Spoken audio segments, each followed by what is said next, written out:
working out on the organic side of things, and then moved into the forestry team maybe 3 years ago, and began working on the woodland carbon code when it was a lot smaller. I think we only had maybe 1 or 2 validators at that point, and saw the massive growth that occurred maybe 2 or 3 years ago. So I think it's pretty much doubled the amount of work that we've been doing year on year, and last year it grew 400%. And as a result of the growth in the woodland carbon code, we started to look at other carbon schemes that are in development. And so about 18 months ago, we began offering validation and verification to the peatland code. And we're now also starting to look out at different developing carbon schemes, both in the UK and internationally as well.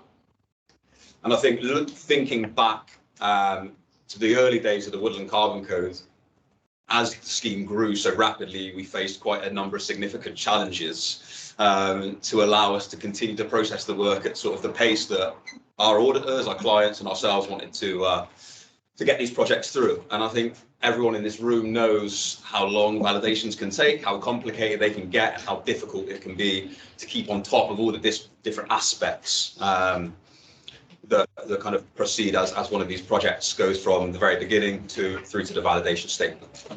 And there are a number of key issues that kept coming up and still do come up to this day, mainly around kind of the management of documentation and the processing of information between all of the different actors that work on these projects. I think we did a flow diagram, and there are something like 13 distinct phases where information is passing from one person to another via email, via WeTransfer. And as a result of this, we were finding lots of issues with things like version control and documentation, people working off 2 versions of the same PDD and not understanding why they weren't matching up. We used to send every version of the PDD that we had received to a validator at one point, and it was just becoming completely unruly. And still to this day, we are relying entirely on WeTransfer. I know that our validators, particularly on the peatland code, have to download hundreds of photographs of peatlands, massive shape files, huge amount of data sets. And so over the last year or so, we began working on a project to design and develop a kind of a customer management portal, which can manage all the different aspects of the validation and verification process, not only for project developers, but also for auditors and scheme owners as well. So hopefully what I'm going to do today is kind of just provide you with the first look for many of you at the portal, what has been developed to work, how it's been developed to work. And we'll invite feedback and thoughts throughout. So if anyone's got any questions, then feel free just to jump in. But yeah, these are the key issues that we wanted to overcome. First of all, that reliance on just WeTransfer and other sort of file transfer sites that we know can take forever to get through to anyone and to download. Huge amount of information just being stored on external laptops and not in a sort of central place. Version control issues, and then also audit queries and emails being held within individuals' emails. So if we ask you a question 6 months into a validation, you've got to go and trawl back through your inbox to try and find that. So in terms of the actual portal, there's various functions for different actors within the market. So for project developers, you'll be able to create new woodland carbon code and peatland code projects through the portal directly. You'll then be able to request quotes for those through the portal. So no longer will you need to email us directly and ask us to provide you with that document. You can take that first step yourselves. You're able to enter in a significant amount of information about the projects at that point as well. You can communicate within the portal using a function called chatter. So you can send posts, questions, comments, and sort of emails within the portal. And those will be stored alongside each of the projects. So we have a record of all of the communication for each project on one project page. And that can be searched by whoever has access to those project records at any point. You can upload project documents directly into a SharePoint site, which is associated with each of the records within the portal. So no longer do you need to basically send us things in zip files or WeTransfer. They're going straight into that SharePoint site. That SharePoint site will then be made available to auditors as well, so you can comment and edit documents live within the portal. Finally, you can see all of the projects that you've got with us. You can see the stage of each of those audits, so you can keep an eye on where each of these projects are and at what stage of the validation process they're at. For auditors and reviewers, so you can manage the receipt and approval or rejection of your work instructions within the portal. So no longer will you just receive an email, you'll be able to log in and see all of the jobs that you're responsible for at once. Again, you can access those project documents via SharePoint and edit documents within that SharePoint environment.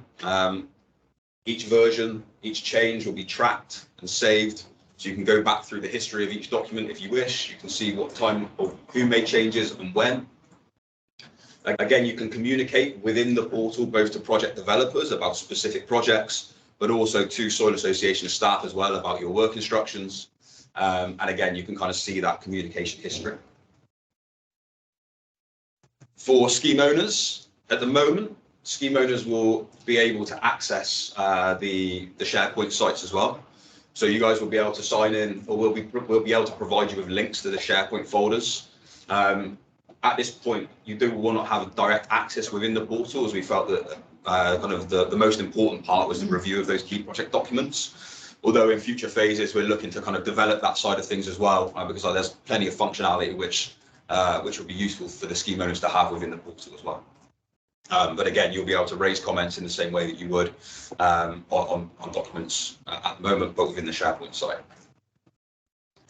So that's enough of the overview. Now, what I'll do is basically have a look at it, at the portal itself. And like I say, this is kind of, it's been developed over the last sort of nine months or so. It's going to be a work in progress, and this is the first time that many of you would have seen it.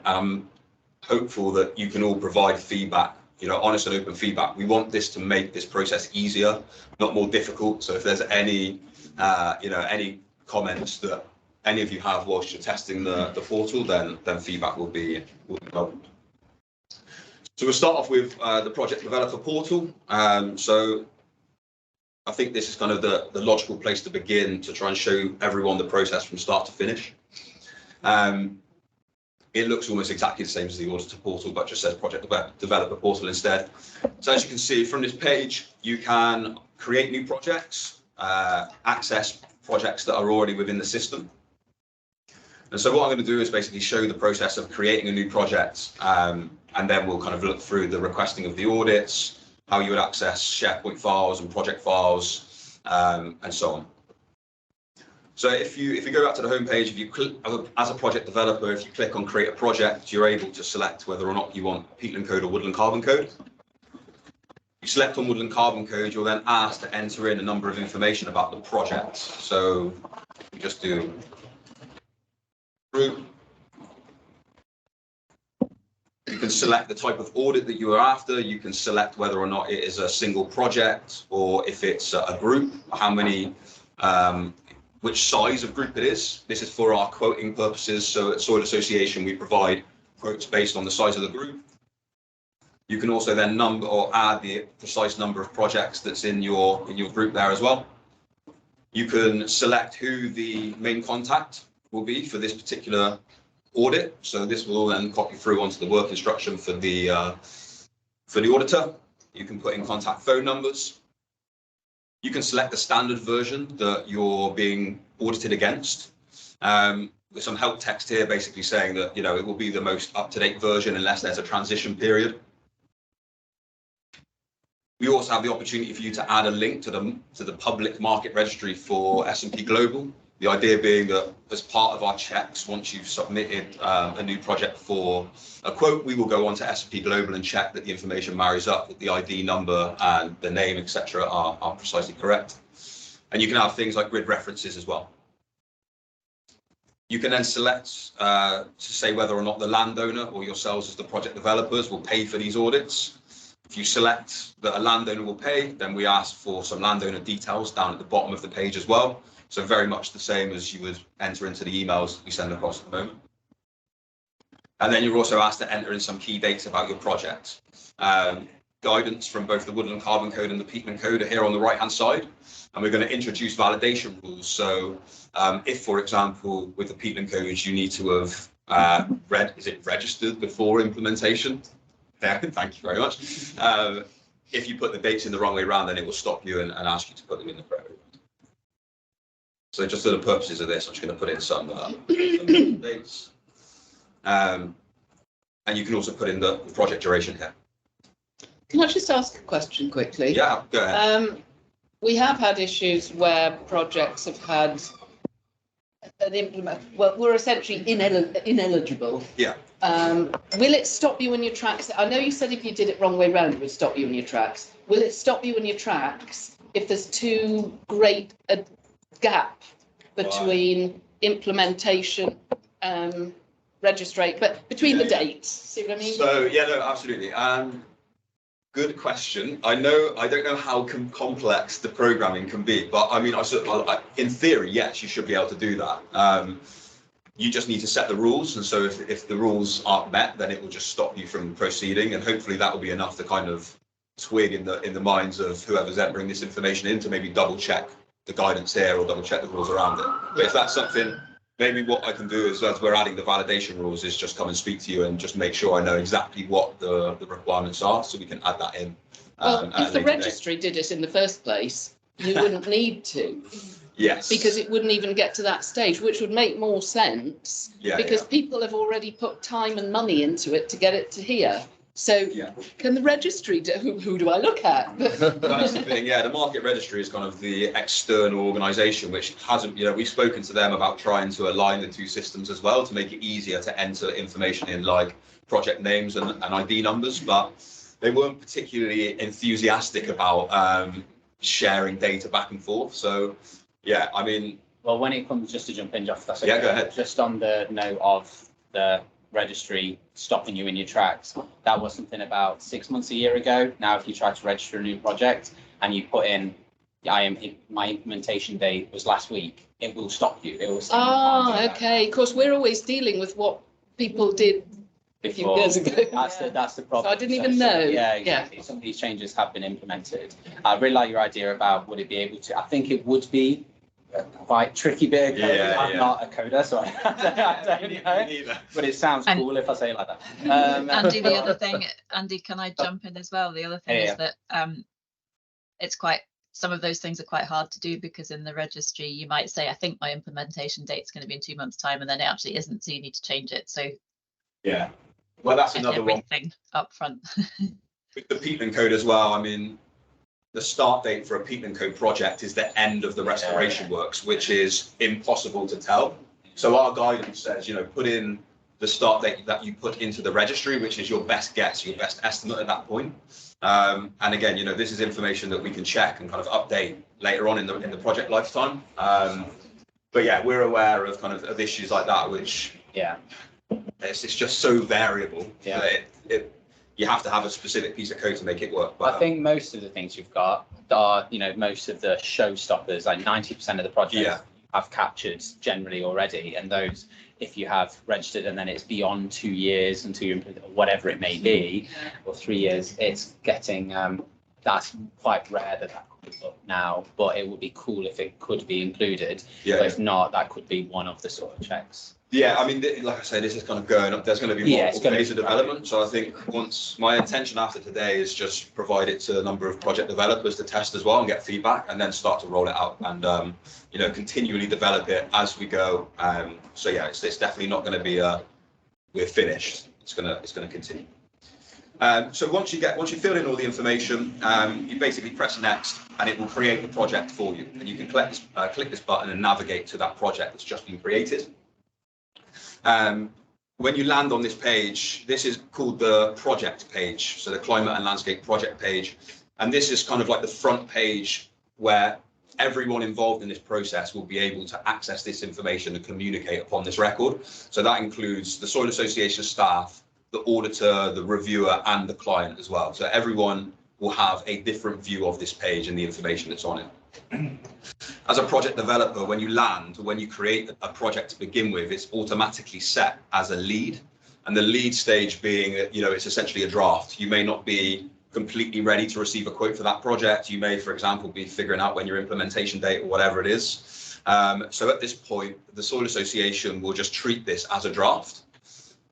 Up here, there is a request a quote button, and kind of the top of the screen basically says that if you're ready to receive a quote for this project, then you're able to request a quote. If you press request a quote, the stage of this project, touch wood, should change to quote requested.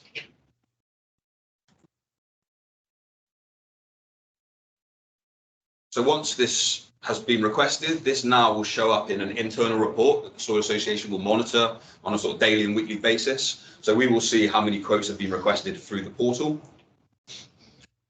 Again, there's some, the key information that was entered in by the project developer remains on this stage. The project developer has the ability to edit these fields, or many of these fields. So if you realize the information you've entered in is incorrect or needs to be updated, or you haven't got your S&P registry link and you want to come back and add that in, then you're able to do so.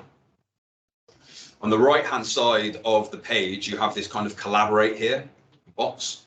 And this is what is known as chatter. So this is kind of going to aim to replace the functionality of email. If you write a chatter post on this project page, then that will be saved there. It'll be there forever. And as I say, anyone who then accesses that record throughout the life of the project is able to see your post. So you could say, like, please send me a quote. And then you can also add, attach, for example, if you had a map, so for the if you had a woodland benefits tool, for example, at that point, or you have maps for your pre-validation area checks that you wanted to send over straight away, then you can attach files to this record and you can share that post, and that file will then be stored and saved against this record for the rest of the time. As part of the Soil Association's next process, what we'll do is kind of set this project up within our system. So we will then go behind the scenes, review the information, generate quotes, but also set up the SharePoint system that sits behind all of these projects. So going to one that I prepared earlier here, if you imagine this could be maybe a day or two later where we've responded to the fact that you've requested a quote, and we have responded by sending a chatter post to basically say, please find attached your contractual documents. So here, this is very much the email template that you would have received or project developers would have received, but just slightly tweaked. The project developer, each of our users will be given an alias within the system. So you'll have kind of an @ mention. So rather than an email address, each user will be set up with, as you are within our system, but we'll give you an alias, which will be your first initial followed by your last name. So you can then mention whoever who you need to communicate with about a particular project can be mentioned. If you are mentioned like that, you'll receive a notification which will show that you have been contacted by somebody. If you click on that notification, it will take you directly to that message. You're able to see, for example, the fees and charges sheet that may have been sent in this instance. And you can also click directly on the links and go straight to the climate and landscape project record that those messages have been sent. Would they also be sent by email, John? Yeah, so to begin with, all of the notifications that you'll receive in the portal will be sent via email as well, just to try and provide continuity. You can change when you receive those notifications. You can get it on a weekly, a daily, or every single time you receive a notification. The idea, hopefully what I'm trying to do is make it as smooth a transition as possible, and then once you get used to using the system, if you want to reduce those notifications down as much as you want, then that's fine. At this point, so because we've sent you a contractual document, the stage of this audit is now moved on to contract sent. And again, there's a guidance note at the top of the page to explain to you what each of these stages means as a project developer, so you can kind of understand where your project is and move through the process.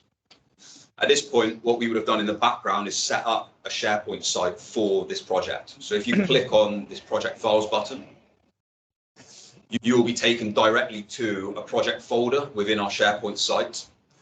And within this project folder, we've got our key documents and supporting documents files. And so within our template emails to project developers and to... Oh, I have a hand up in the room, please. Yeah, go ahead. Is that Emma? Oh, you're on mute. You're on mute, Emma. Sorry. Can you hear me now? Yep. Yeah. Just a quick question. And sorry if I've already covered it. Would we basically have like a Scottish Woodlands login that say all of our team could access, or would it be an Emma login and I would get that notification? I'm just thinking internally, you know, we have a team and we're all doing different parts within that project.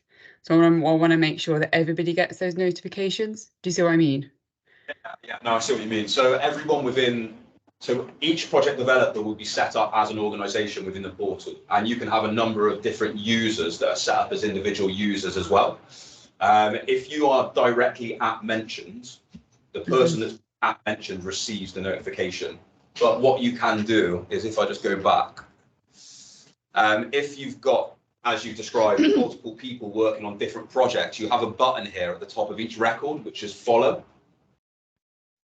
That, if you click that as a user, you will then receive notifications when comments are added to these pages. So if, for example, you knew that one of your colleagues had to, was also working on a particular project for you, then they can click follow and they'll receive notifications even if they've not been directly mentioned. I mean, I guess in terms of that, so you can also add multiple different aliases to a chatter post. So, for example, if I wanted to email you and, if I basically wanted to message you and two of your colleagues, I can add your names to this chatter post. Does that sort of? Yeah, perfect. Thank you. It's just like copy. Yeah, it's exactly the same, way that you would send an email, but instead of putting an email address, you're just adding you're adding a first and last name. Vicky, go ahead. I guess it's similar related. Would we be able to set it up so we could have a generic at Woodland Carbon Code one so that it goes to the whole team, or like so yeah, exactly. So at Scottish Woodlands or something. Yeah, exactly. So that's the sort of same thing that we're going to try and do with our central emails, is just have a kind of Woodland Carbon Code team. And so you would just, if you include that in your chatter post, then a notification will be sent to that inbox, and then that could be actioned by whoever receives it.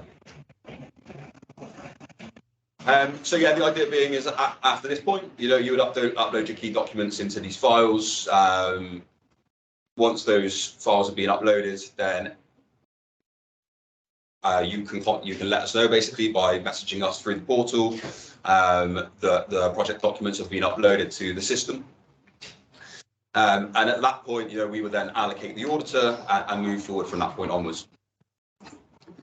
So kind of looking at it just from the auditor's perspective, I mean, it's very much the same sort of setup. The only difference that you guys would see is that you have work instruction record here as well. So within the portal, you can, or you will receive work instructions directly from the Soil Association. You'll receive notifications in exactly the same way that I've just shown that the project developers will receive them. The main difference between how it operates now and how it will operate moving forward is that we're just going to ask you to approve work instructions, just to make sure that we know that you've received our chatter post and are happy to take that piece of work on.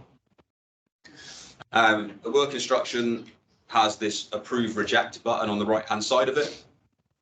And again, all you need to do is just click that approval button, and that will receive a notification to say that has been done. The status of your work instruction will then be changed from submitted to auditor to job accepted. So I'll just go back to the page. And so we can then monitor all of that, so we can see that, right, you've accepted all of the jobs that we've sent to you. This work instruction record is a private page between our auditors and the Soil Association. So this is where you can communicate, and we can communicate back and forth without anyone else seeing any of the posts or any of the comments. Climate and landscape project record is public, so everyone has access to the climate and landscape project record. So if you're an auditor and you will be able to see other comments that have been raised by other auditors to that client about this particular project. So you'll be able to see all emails back and forth about this project as well. This project record, again, it's that front page. So anything that is on or changed on this project record will automatically change and be updated on the view that all of the other actors see. And in exactly the same way that the project developers are able to click on the project files button and go and see those project files, the auditors are able to do so as well. And so what we'll do is manage permissions on different project developer folders, so that as an auditor and as a project developer, you're only able to see the folders and the projects that you are directly responsible for or directly involved in. So when you log in, you should not have every single project. It should only be the ones that you're working on. We will do that process as we allocate the lead auditor and then as we allocate the reviewer as well. With scheme owners, as I say, at the moment, the scheme owners aren't set up as a user within the portal. So what that means is that you will be you'll be able to communicate via the SharePoint site, but at the moment, you're not able to send chatter posts within the portal. It's something that we're working on as like the next stage of the process, because I think it just makes sense for it all to be held in one place. But hopefully by raising comments on the documents and communicating that those comments have been raised, that you'll be able to edit those documents. We're not going to have the version control issue that we've come across in the past. Stage of the process then, like as each of these projects move through various stages, internally we will update the stage as it moves on from one stage to the other. So it will indicate which projects are with the lead auditor, which projects are being reviewed, which projects are with the scheme owner for their final approval, and then eventually it will show also all of your completed projects as well. All of the key documents will remain in the SharePoint site, so if you want to go and access those key documents, you can go back there, including things like the validation statement. And yeah, hopefully it will just kind of allow the movement of that information and comments back and forth a lot smoother than it is now. And like I say, with things like just to show you on the kind of things like the chatter posts, you have the ability to search for key terms in chatter. So, if you knew there was a discussion about additionality that are dragged on, or there's a discussion about project design document, you can search for key terms. It's all saved there, so you can filter out different comments and you can go back through the comment history as well. I mean, that's a kind of whirlwind overview of what it looks like. I'd be keen to hear any thoughts straight away from anyone. As brutally honest as you can be at this point would be useful. I think it looks brilliant. I think it looks really good. The end of the process, when you've got it all ready to go, and then how does that work in terms of uploading it to the registry? So uploading to the registry, unfortunately, is going to remain exactly the same. So it's going to remain a soil association in-house process. Like I say, we tried to speak to the market registry to ask them if they were okay with us kind of APIing, basically transferring data back and forth, but it was a firm no. So unfortunately, we still have to do that. But in terms of kind of your process at the end of that of the audit, when you're able to go in and look at that final set of key documents, that will now all just be done through here. So I know you guys kind of have your own folders within your own systems as well, so you can extract all of the documents from there and download them and put them into your own folders. But in terms of kind of communicating, this bit doesn't quite match up, then you can do that through the SharePoint file as well. Brilliant. But yeah, hopefully with market registry, then they may come around, but we shall see. Brilliant. Oh, Vicky, go ahead. I was going just one quick one. Can you do a download all on the documents so that you can get everything at once rather than doing them individually? Within SharePoint, you mean? Yeah, if we went to the key documents, can we just download everything? I think you can. Yeah, I believe so. I don't think you need to download it one at a time. I think you should be able to download either a folder at a time, or you can select multiple files and download them, and they'll extract as a zip file. Yeah. Cool. I had another question I've forgotten, but I'll come back to you. I was going to say these are actually empty folders. They were just for show. Yeah. So I shouldn't have shown the curtain drop. Yeah. No, you should. just Yeah. press the 3 dots that appear there. Yeah. So yeah, basically. Yeah, then you can say Download. download. Yeah, It and then downloads the it'll- whole folder, doesn't it? Yeah. Thank everyone. Can I just point out something very quickly, that Sian, who is really tech aware, and me, who's not, were the two kind of guinea pigs. So we had the two extreme ends of the spectrum. And even I managed to kind of make my way through it. So you'll be fine. We've tested it. So we've rolled it out with 4 auditors. So Rebecca and Sean on the Woodland Carbon Code, and Stephen and Lucy have done it on the peatland code. And I would say it was fairly positive feedback, which I was very thankful for. And so the next step in this process will be asking a number of kind of our key clients to help test it from a project developer's perspective. And what we're going to aim to do is kind of slowly transition from the current process onto this new process. So sorry, go ahead. I was going to say, is it all only for new projects, or what about existing projects? So it's definitely going to be for new projects from 1.4 onwards. What we want to try and do is test the functionality at each stage. And so what we're likely going to do is take a couple of projects which are either, just about to have a work instruction set or just about to get to the review stage, and kind of convert them into portal projects, if you like, and then stress test it at each stage. I think kind of the most challenging part of the process will be maybe getting towards like where the validation statement is written. And what our intention is to try and create a component within the system to generate the validation statement and complete the validation statement in here. And then allow the scheme owners to come in and review the information on the validate, rather than having a document flying back and forth, just have the fields there. So that bit I want to try and test before we all get there, and kind of, how it will, not mess it up, go perfectly smoothly, I'm sure.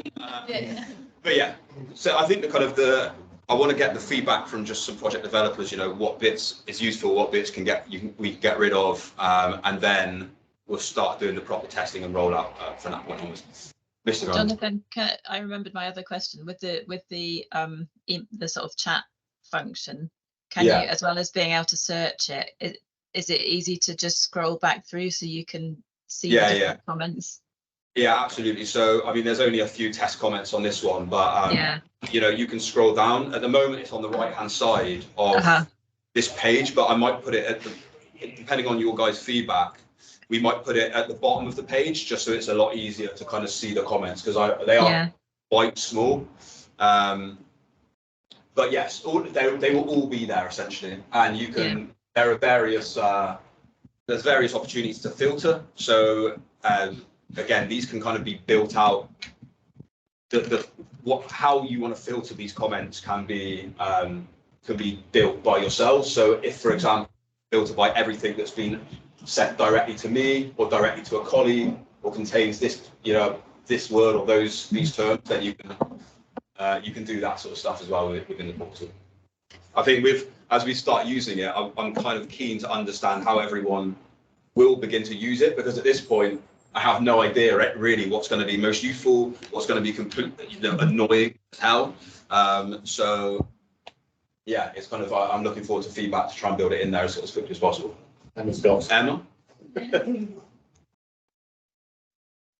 Hello, yes, just a quick question. And sorry if you've covered it again. The chat function, that's basically going to replace the comments in the PDD. No, so the chat function is just. No, it's not. No, it's not. No, the chat function replaces email.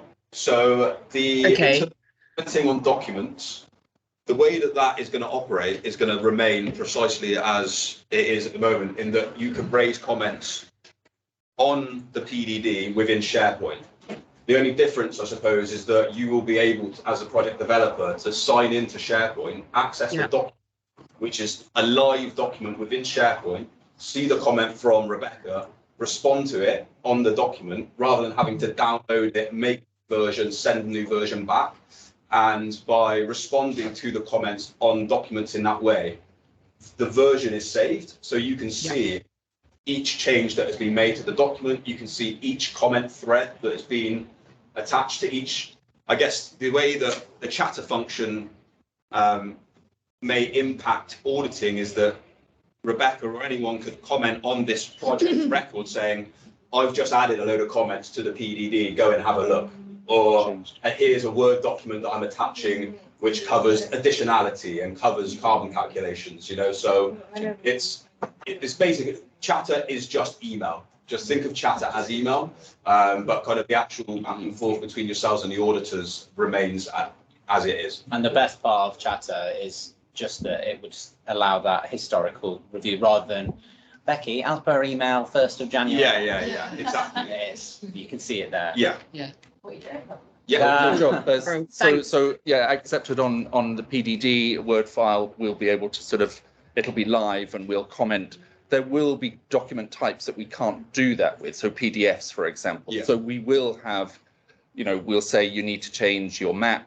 Yeah. And the project developer will then have to issue another one. So there will be two there. Yeah. So the next part of my question is, I have quite a specific way of managing files within the folders, and I guess the other validators do. So I create subfolders where I quarantine all versions, because to have one folder with various versions is a disaster. So will we be able to create new folders? Yeah, so we can. Yeah, so you should be able to create new folders. We're going to try and I need to kind of figure out exactly the permissions around it, because we don't want like loads and loads and loads of folders to be created. You don't need the old we're ones. going to need to do that, because I think when you upload a new map with the same name, it'll replace it. But I think SharePoint remembers what the old so anyway. But do they then sit together in the No, same the old folder? one you don't Disappears. See it. It disappears. Oh, It just okay. replaces it. yeah, so the old, if it's called the same file name, then it should just basically sit there as the new version of that same file, and the old version should no longer be there.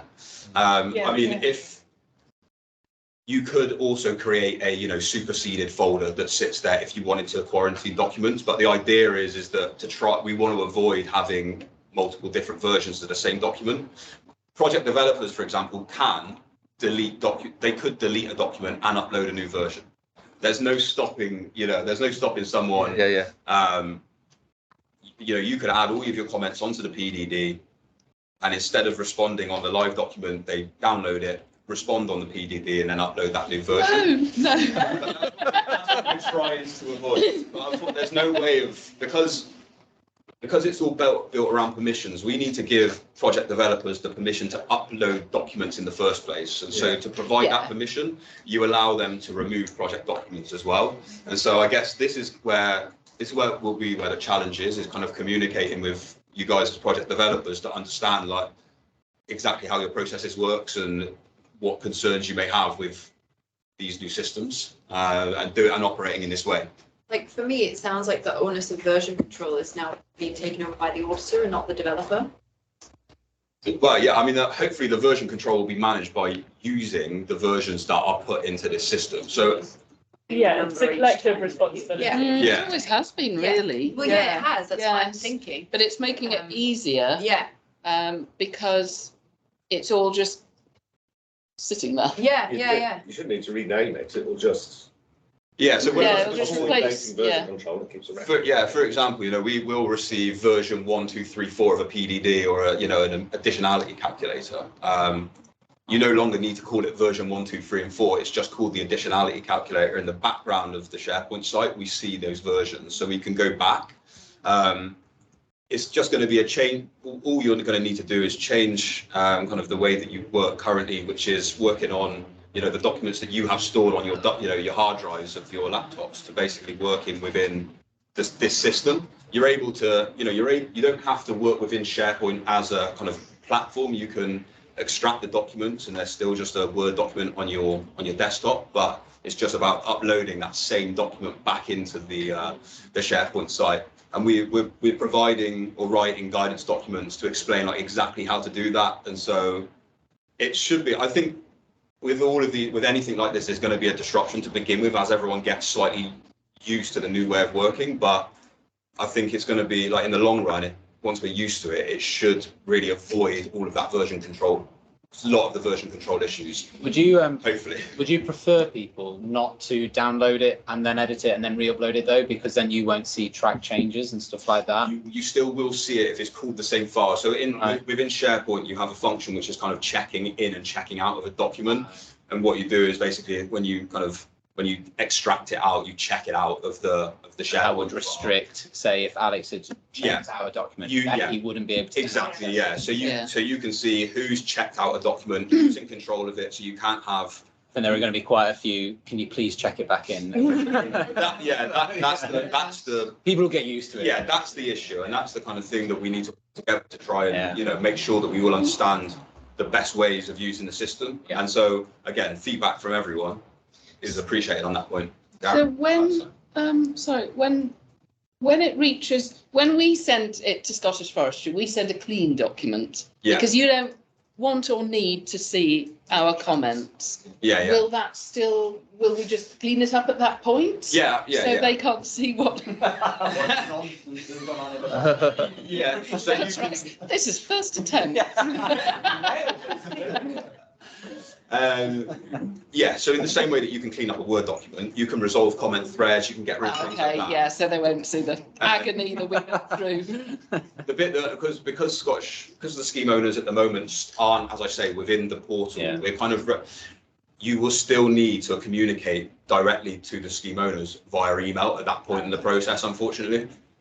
But, so what that means is you will, as the auditor, for example, the reviewer, you can extract the set of key documents as a and send that to the scheme owners to check.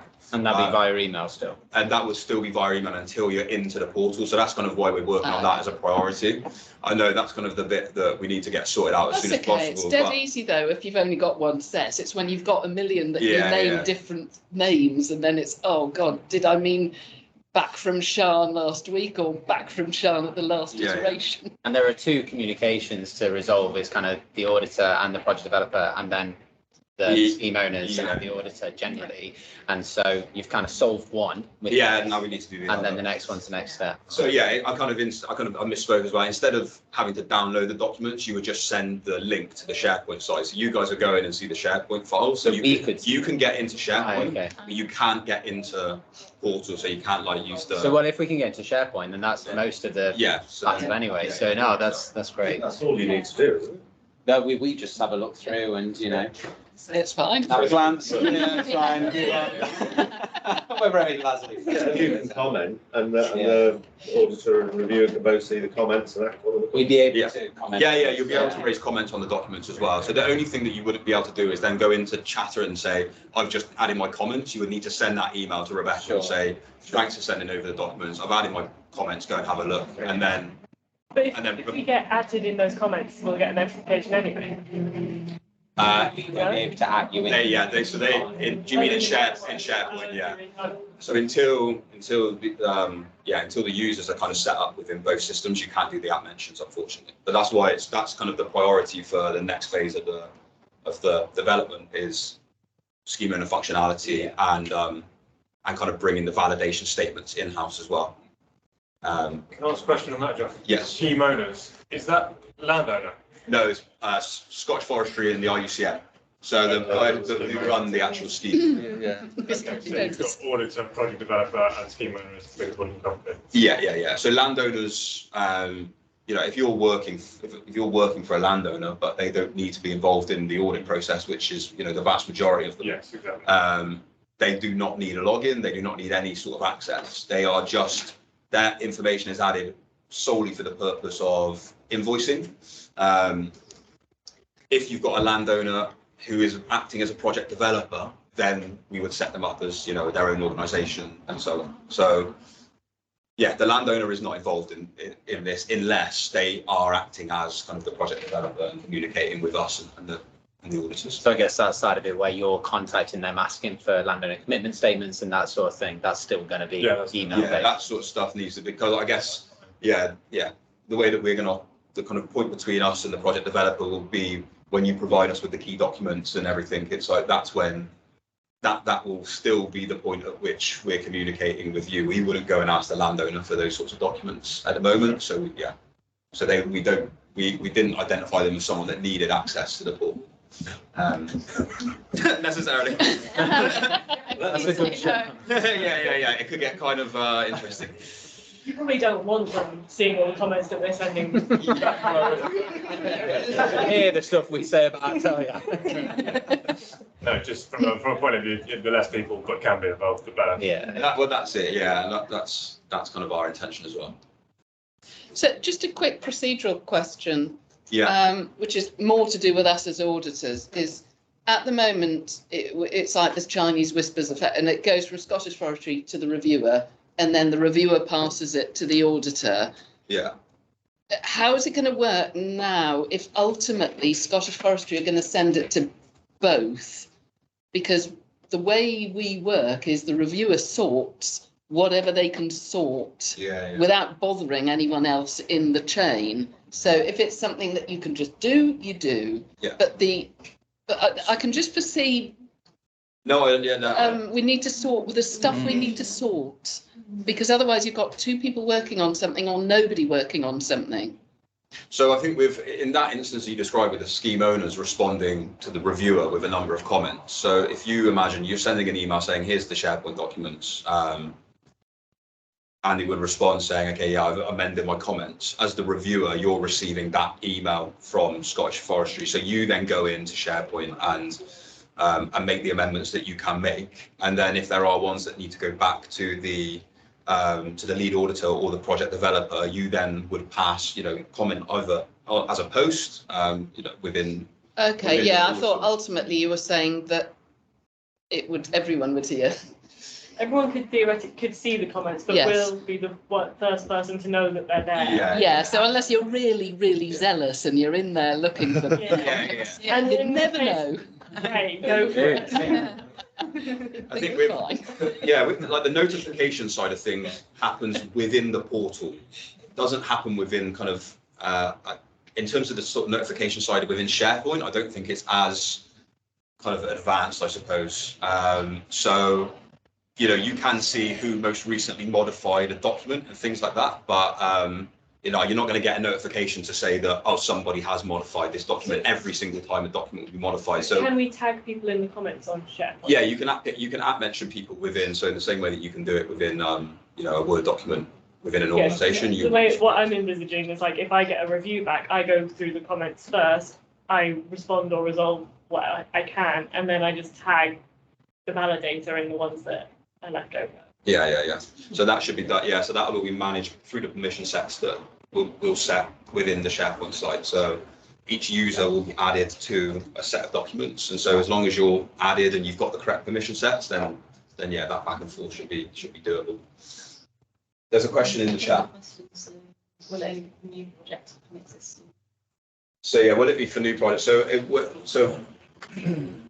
we're going to aim to do is kind of introduce a number of projects that that we're already aware of, for example. So we may, have quoted and are at the stage to issue work instructions, and we may use those as projects to test this functionality because they're at the point that a work instruction needs to be sent.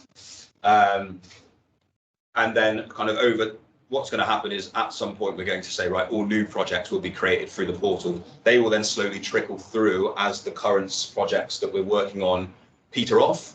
And so slowly everything will then start moving through the portal. I think it'll be interesting to hear once we're using this system, are there ways that we can simplify the process of validating those older projects that are still moving through? So, with Peatland Co, for example, we're downloading gigabytes of data. So it might be worthwhile thinking if we can actually just use SharePoint with the same processes that we're using at the moment, without the kind of portal side of things, and finish those projects off.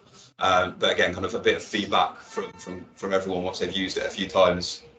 What we want to try and do is kind of minimize confusion and minimize different options that are kind of happening at once. So it's going to take a bit of thinking on our part to ensure that happens smoothly. But have you come across any permissions issues with SharePoint in terms of like Scottish government is a pain, like trying to, oh, just join our Teams channel. Right, yeah. Can't, like, Scottish Women Done Letters. If that was to happen, like if you were to send me, Andy, I've just done this review, here's the link to SharePoint, I click on it, access denied. And Right, yeah, has that come up? It hasn't come up yet, Okay. but then again, we haven't started using scheme owners. So, I mean, in terms of, auditors that have their own Microsoft accounts, most project developers will also have, accounts set up. So as long as they're happy to be involved and we're happy to have them within our system, then there shouldn't be an issue with permissions. But like, it was more just a kind of a flag for you to be aware of potentially. That's a very good There are point. a lot of local authorities, local councils, there might be project developers as well. They might have really restrictive IT systems, that sort of thing. That's a very good point, actually. So just something. Thank you for flagging. Why is that a problem? Yeah. You can't solve that. Yeah. But it just might be Your own Google account. Yeah, it should be able to upload 3D drone data. You should be able to, if for example you've also got those drone systems where you provide a link rather than kind of an actual file, then what we would probably ask you to do in those instances is maybe just embed the link in a Word document or an email, and then we can upload that into the SharePoint site. So our auditors can then access those drone websites via that method. Does that answer that question? I'll take that as a yes. Vicky? It was slightly linked to Andy's question. I was going to leave it, but since he's started on this one, will we have to log out of one SharePoint to log into this one? I'm just thinking we manage quite a lot of our stuff in the Scottish Forestry SharePoint, so can we be logged into both at the same time, or is it going to make us log out of one and into the other to be able to access it? No, I'm pretty sure that if you're logged into your Microsoft account and that's how you're accessing your current SharePoint, when you first log into our portal, you'll be asked to use your Microsoft details. You'll be set up with a user behind the scenes with us as a user, both within the portal and within SharePoint. So you should be able to just stay within your own credentials and just go in and out. For example, some project developers have SharePoint sites and they kind of do this as a way to transfer documents back and forth. And I do not need to sign in and out of different SharePoint sites. I'm just signed in to my Microsoft account and I'm provided access through that. Might be worth just checking it with ours. We will, like I say, we'll keep you posted because obviously that's going to be a massive pain. So as you get in, just email, yourself, because we're probably most. And like our IT is so restrictive. If it can get past us, then I'm sure everyone else will be that sort of thing. Like, I'll prepare for the in postal. And apologies, fundamentally, if it works for everyone else, it's only Scottish Forestry that problem. We've solved 90% of it. But it should work, Vicky. And like I say, you can let me know if not. I'll figure it out. Okay, any other questions at this point? I was just going to note on the My Projects page, just because I have seen this before, that you can sort of edit the columns that you're seeing, so you can put in. Just as an interest to developers on this call and here in the room, that you can sort of change to show who's within your team that's responsible for the project, and sort of change these headings to what you want to see as opposed to what you're seeing right here in front of you. So this is just a standard view that was put in. You can create new list views, so you can kind of name them how you want, and then you can select which of these columns you see. So the essay project reference is irrelevant for a project developer, so you can get rid of that. You can have who the main contact is listed as. You will be able to see it, for example, here, who the team leader is or the lead auditor is, who the reviewer is. And again, you can kind of edit that information if you want that. You could have one column or one view which is just your reviews, one view which is just your completed audits. So it's based on the stage of the audit as well. So you can keep track of which projects have now been passed to the reviewer, which projects have been passed to Scottish Forestry, and so on as well. Again, we're creating a whole bunch of guidance documents around this, and once you guys get into the system and start being like, this is what we needed to do, then we'll continue to develop it and yeah. Yeah, it's good. Okay, well, we've got 3 minutes left. So if there's no other questions, finish. Give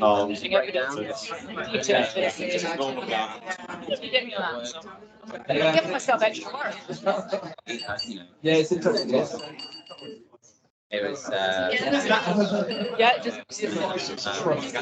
yeah. Well, so I might not be a lot shorter from now on. Yeah. It's quite difficult. I'm a bit of a detail-itis person. 20. And then moved into Alex. I didn't ask a question, so we'll have to take those comments. We don't want everyone included, but to just do them on email, I guess. Will be bits that only we. But there's the bit where we want to say to the PD, I'm not super happy with this, but let's see if it applies. Oh, they weren't. Oh, okay. They can't see it, so we can say what we think. Okay, well, that's brilliant. That's good. But that was one of the things I Yeah. sure. Yeah. Because I was saying that because to me, as you. This is Later. necessarily on this site today, which is a very important one about our accreditation. My name is those online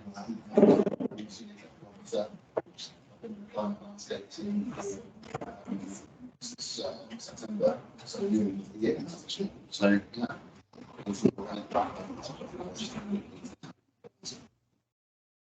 So this is just basically an update on our accreditation, where we are with that.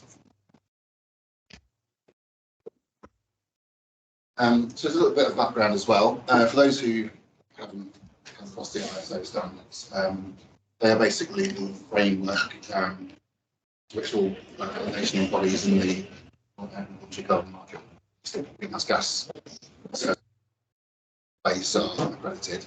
And originally I used to think it was International Standardization Organisation, but actually ISO stands for International Organisation for Standardization, so I'm not sure IOS. And they can be quite hard to read sometimes. They're quite not necessarily the easiest standards all the time, and I have actually put them through ChatGPT, and it doesn't help. So here we go. Anyway, so both codes, the Woodland Carbon Code and the Peatland Code, both require validation bodies to be accredited to ISOs. Sorry, Alex, so just one saying online is a bit hard to hear, so I don't know if we need to put a little bit, just when you, yeah, you can always put it in the middle afterwards. Okay, thanks. So yeah, just saying that the requirement of the codes is that we are accredited to the ISO standards for greenhouse gases. There's a family of standards that are connected with each other. We're currently accredited to for the Woodland Carbon Code, and our code requires us to be applying as well for that. So we have a application in with UCAS, actually working with the accreditation service, and actually literally from listen to Joff, I got an email from them saying they're currently reviewing our desktop documents. So the desktop audit is happening now. That will be followed by September. So it's basically kind of currently accredited to 3 standards, 1464.3, and that is basically the standard for validation bodies, how they go about doing their verifications, inspections, etc.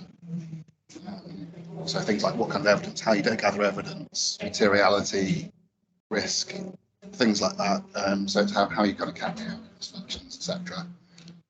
1465 is the requirements for certification. Things like complaints procedure, having confidentiality procedures, data management, that kind of thing. And it does also cover a bit of 1464 as well in terms of how the inspection process works. There's a little bit of crossover there.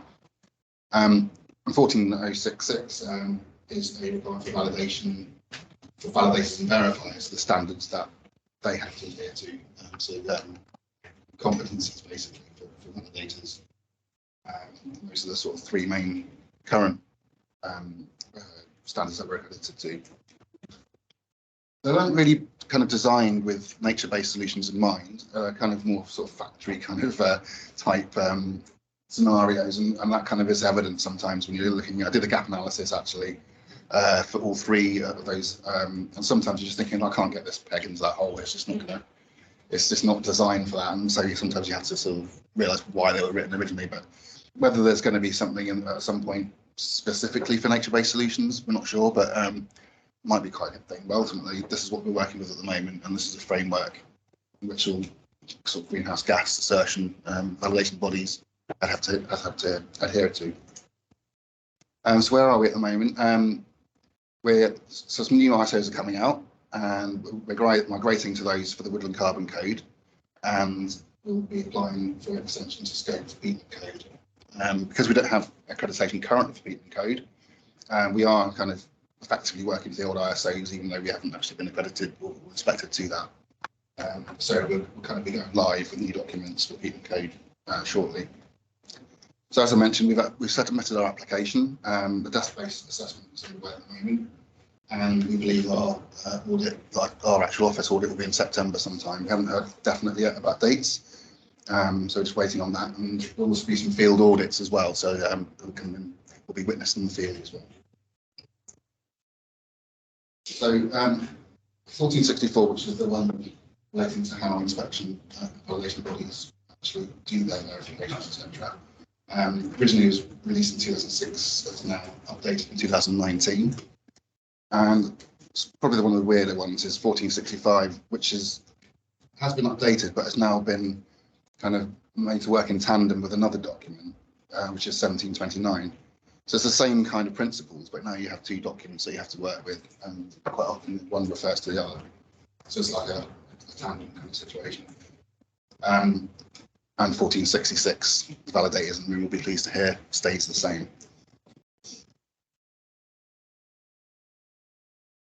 So you can see at the bottom an example. Quite a lot of what you find in 1465 simply refers to 1729 now. So this is quite more common than having a standard on its own right, actually. Most of the changes don't really affect project developers or scheme owners. They're more kind of our problem, really. It's just stuff around the inspections and the validation opinion, what you see with a statement. That's probably the most significant changes coming up. There has been some terminology changes as well, but to be honest, most of them are pretty self-explanatory. Here are some examples. I think the one on the right, you wouldn't be too confused, I don't think.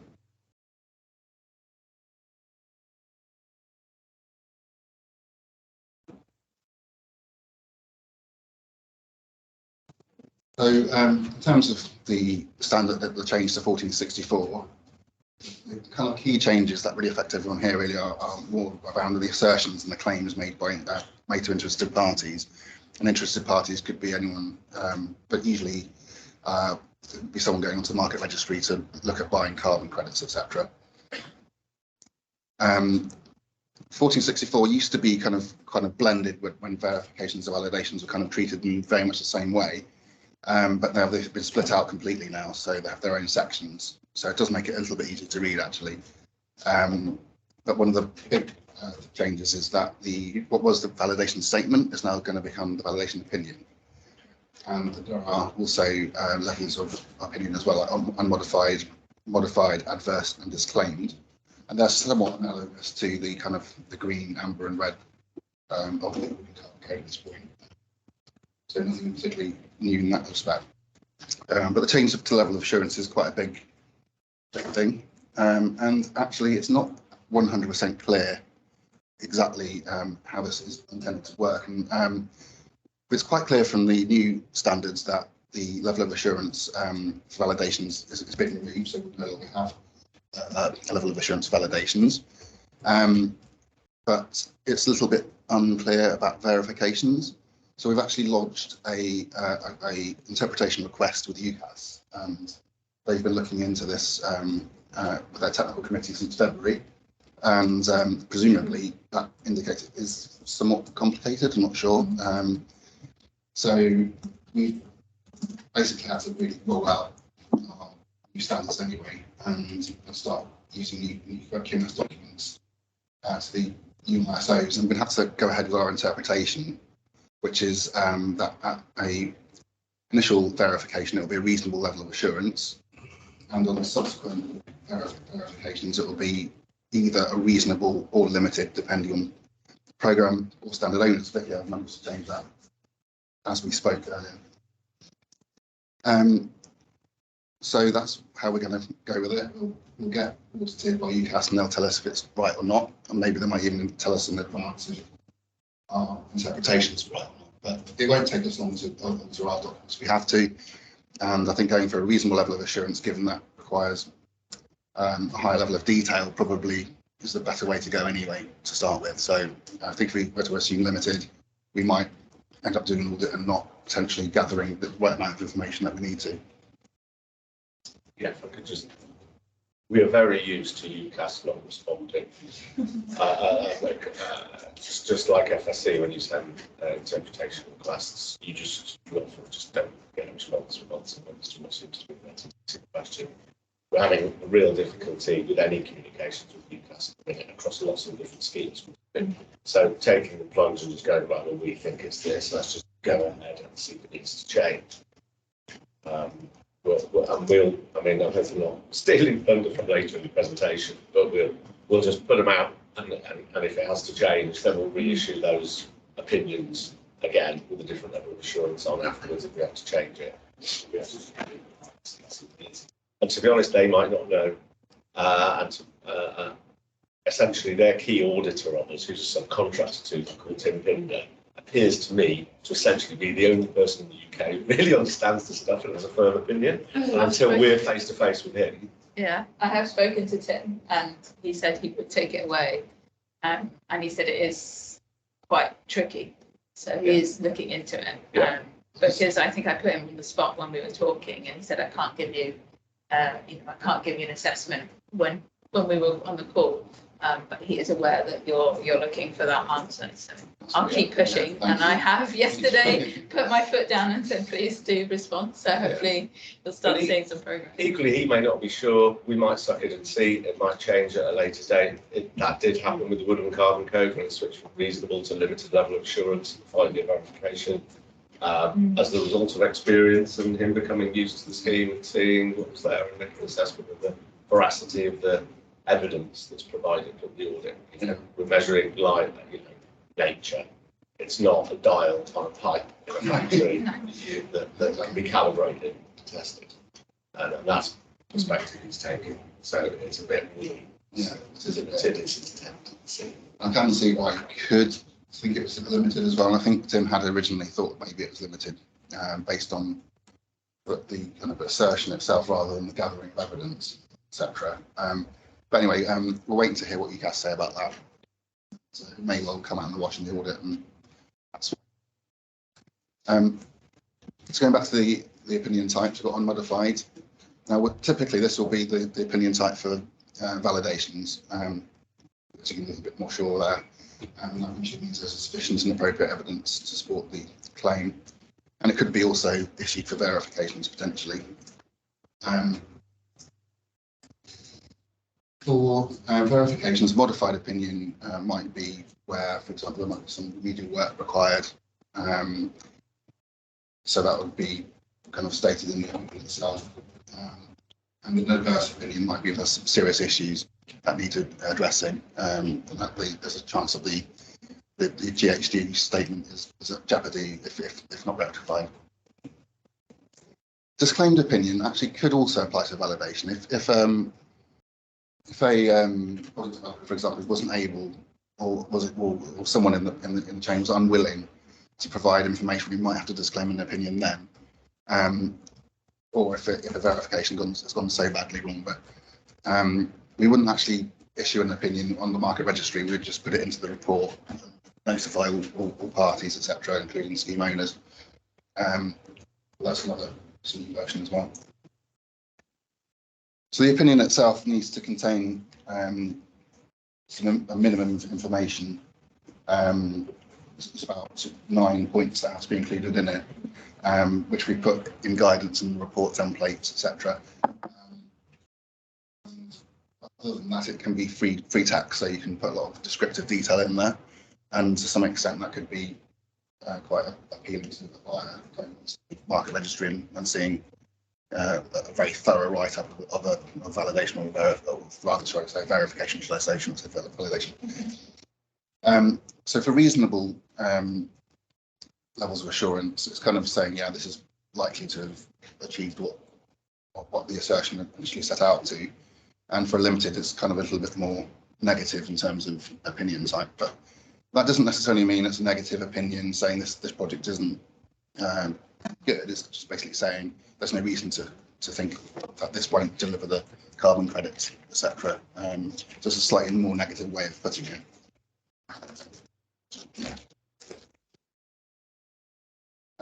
So the report updates, we've submitted these to you, so we're pleased to hear that's correct. That may be looking at the validation level of assurance has been removed.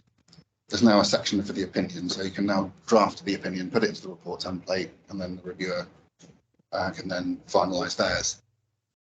Updated ISO guidance has been put in there. I think that's something that I guess we'd like to see. With such prescriptive standards, I think it might not necessarily be needed, but it's there for the sort of extra safeguards. We've updated the verification level of assurance as described, and also the guidance to the opinion. So it's got everything you need to put into the opinion. It's out in the template, so you can refer to that.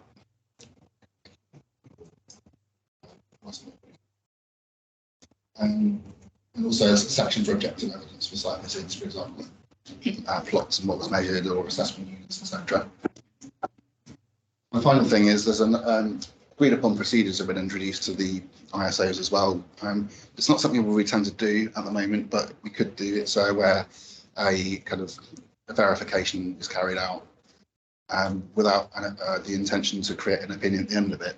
So maybe when we might be asked to go out and measure the carbon stock of the site or something like that, or do the tree measurements or something like that, but not in terms of a actual verification.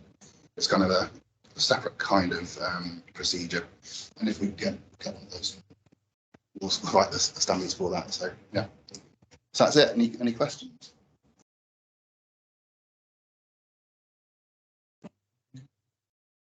I think one of the key things with the changes is it gives us. With the speaker, we might have to put it in some. Shout. Yeah. I think one of the key elements in this is the flexibility that it gives for us to kind of add a bit of colour or flavour to what was a kind of pass or fail statement. I mean, we haven't really failed them. If an organisation has failed in a validation, it kind of stops and gets cancelled, basically. But we have the option of saying, well, a disclaimed opinion. Is that the right term? Disclaimed as well. Yeah, when we say they're failed, essentially.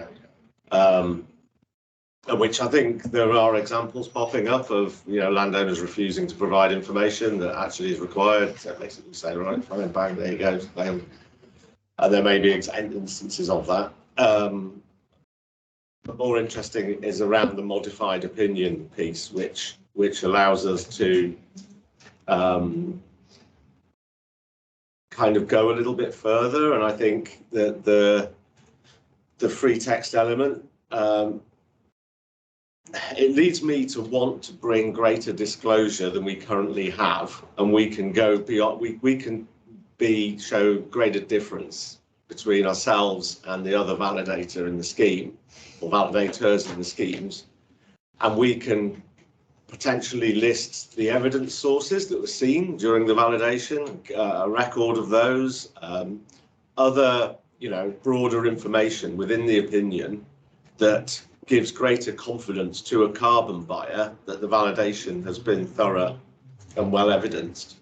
And there's certainly, more broadly in the voluntary carbon market internationally, a lot of criticism of the lack of transparency within validation and verification processes. And I don't think they've particularly been targeted at the Woodland Carbon Code, but in the context of the ICBCM, which we'll be discussing this afternoon, I think our ability to just take a step forward and add an extra page at the end of the opinion and actually list that we looked at the grant scheme, we looked at soil maps, we looked at just have a list of the things, and it's basically just, we could probably create a template of it, and the validator reviewer can just check which ones applied to this particular audit, and they know exactly what evidence was looked at, and it's demonstrable. And it'd be really interesting to have any feedback from project developers about whether they think that would be useful in terms of their relations with potential buyers and giving them confidence and their perceptions of risk.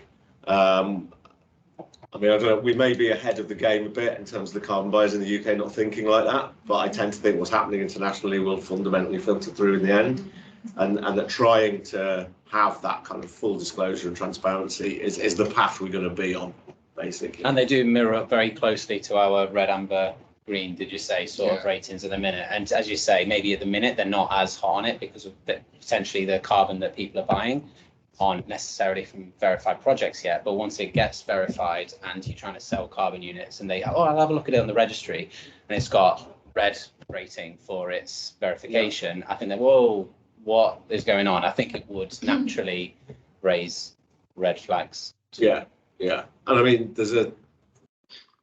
it can apply to validations as well, and we might have a scenario where, I don't know, if the spruce bark beetle progresses rapidly towards Scotland, we might have an issue where we put in a modified opinion on sites that have a higher proportion of spruce and say there's a significant pest risk here. It's dealt with in the mitigation strategy, but that is never going to eliminate this potential long-term risk to the ability of this project to deliver carbon.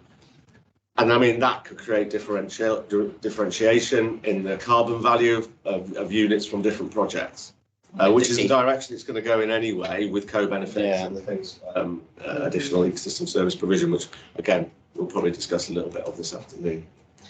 Just two comments on that. I mean, one, yes, you could, but you've got to base your evidence on something pretty solid. Yeah, I mean, we wouldn't do that now, but it could be in the west of Scotland in 5 years. Yeah, it's what it does when it's there. But the other thing, you mentioned the red, amber, green. Yeah. And at the moment, we kind of just tell the project developers what colour they are, really, don't we? We don't engage. It's just like, do you even know what colour you are? Absolutely, I've never seen a colour in my life. But they might start getting a whole lot more interested. It's a verification. Verification, I don't know. I have never seen a verification statement yet. Because I've had verifications finished, but there's still. That's probably still with me in my email inbox. Right. It's just for verifications. No, it's not. Generally, it is just verifications. Right. And we have quite strict category requirements for those. For instance, if it's between, for instance, this isn't right, but anything above 90% stocked, that's green. Anything between 70 to 90, okay, we're going to have to go in with a plan to. For instance, if you're at 75% and you don't have a remedial plan, well, you'd be classed as red because we'd say, well, no, we don't have a lot of confidence. So that's where those categorizations come in, and this is more of a any remedial actions required in our audit. I don't think we've articulated that properly back. We've just sort of done it because it's like, oh, they're fine, they're through. And because it is on. I mean, we do. Complete it in the statement, and it has specifics within it in terms of which. And we're trying to make it clearer and more transparent on the registry as well. So it will actually you open the project and it will have a big orange banner or whatever it may be, flashes red, Maybe not that. But maybe like the majority of the projects listed on the registry are not at verification stages. Again, that's common knowledge among developers, even larger developers, because a lot of their projects are younger. I think, I don't know if, I mean, actually, isn't it? I don't know if George is here, but Forest Carbon will be aware of this one because obviously they've had more verifications than anyone else. Yeah. Vicky? Sorry, we forgot about you there. That's all right, don't worry. I was just going to say, any transparency. Yes, I mean, we have been using that red, amber, green. It is on the registry, and I think those who've done more verifications will be aware. In fact, James Ilona was asking me about it the other day. But what I was going to say was that transparency thing is really important, and the ratings agencies and things that are starting to come along now. You know, we've had questions from the ratings agencies who are looking at our projects and saying, well, did the project do this? How was the project set up? What did the validator do? And it was actually one of the validators right from the start. So you guys weren't involved, but you know, they're coming to us and asking all those questions, and then giving more information about the project. So any more transparent we can be upfront, I think will be really helpful. I think it's the time lag issue is the problem, because by the time it's actually gone all the way through the process and your remedial plan was that you were going to beat up, you may have already beaten up and you're going, well, I'm green now, aren't I? Yeah. Even though you've only just beaten up. And that's where I foresee we need to be more clear what you're not you're green doing. because those trees that were beaten up are 5 years behind on the carbon calcs. So there'll be a requirement to recalculate the carbon based on that. So that makes I don't think that's clear. Green though. is only the validation Yeah. calculations, smack on, are going to deliver. Yeah. And anything off that is amber. Is the remedial plan in the verification docs on the registry though? I can't remember. Because it can be included. So the remedial plan that we're talking about, like beating up, it can be included remedial within plan, the project progress report, can't it? It wouldn't generally be public on the registry, but you do have to produce one, and then on the Woodland Carbon Code website, it sets out what we mean by red, amber, green. Now we can look at that and decide if we all agree with how it's classified or if we can improve that. But we could be better at explaining to everybody involved how that works. I just say, Becky, like having a remedial plan potentially publicly, or at least having a bit more information in some of the public documents to say the only reason this was amber was because it needed a bit of a beat up. We've done that, and it will have to remain amber until our next verification. Don't worry. You'd be able to then, Alex, when you're talking to a buyer, say the reason this is amber is listed here, and this is what we are doing or have done to rectify it. I think that's what I mean. It's that idea of it's kind of being amber until it's got its next chance of 15. Yeah, like, well, and it's like that's an awful long ambery time, and they might have sorted it. We did talk about whether you could review it in between times. So if you were made amber, but then you could prove at some point in between the 10-year verifications that actually it's all okay now. The trouble is then that's another process and somebody needs to look at it again so that you can move it from one to the other. Emma? Hello, yes. I was just having a quick look at, because I've had a few verification statements, and the verifier hasn't communicated to me on any of those projects whether they're green or amber. So I've just gone and had a look, and most of them are green, but then there's one amber, and I know that there was a late beat up done. So I think there definitely needs to be some communication there from the verifier as to why they've chosen that, because I've not had that at all.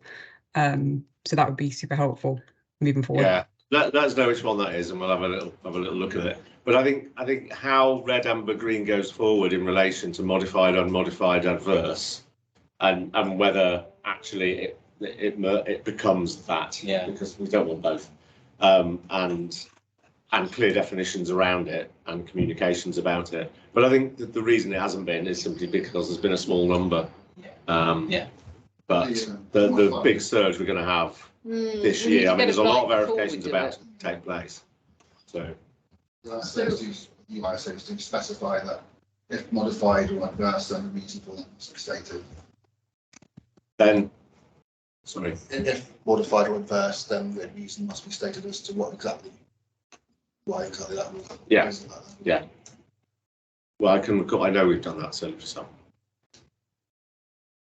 We need to do stuff on our processes around that, though. I know Anne-Marie's been looking at how we monitor remedial action, evidence submission and stuff, because it may be that some are submitted, that beat up is done in time before the new opinion is issued, and then we can actually say that. So the evidence that the beat has been done, but it might remain as amber because of the impact of carbon. And I think we need to know as verifiers and reviewers. I think we have had that message sufficiently. Well, it's not, it's only just coming to the fore, isn't it? Yeah. Good, we're discussing it. Question from Carol and Becky after. Hi, can you hear me? Yeah. Good. I was just wanting to clarify the remedial plan, because to me that is quite a key document. Some project developers have put it in their PPR at verification. Others have sent me something separate, which I have then included in as part of the document review in some cases. So I think a bit of clarification on, I think on that would be useful. Yeah,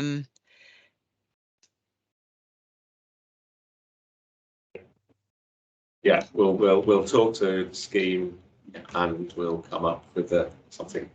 The only remedial plan I've seen, Carol, so far was War and Peace was a huge document. It's out, like completely separate document. It was brilliant. It was really, really good. And it's like, that's great. But I've not seen any other schemes that would fall into every other scheme I've verified has been green. And so, Vicky, I don't know if some of the other schemes you've dealt with have had required a remedial plan, or as Carol says, what we expect from a remedial plan. If we actually have guidance specifying exactly what, I think we might. We haven't specified exactly what it's, but until now it's been more on a sort of one-to-one basis because there hasn't been that many. And normally we've, normally you'd be expected to create a remedial plan for your grant anyway, because there would be issues with the grant. So until now it's been a conversation with us and as the scheme manager, we've included the woodland officer and we've made sure they're happy with the remedial plan and then made sure that you guys have it.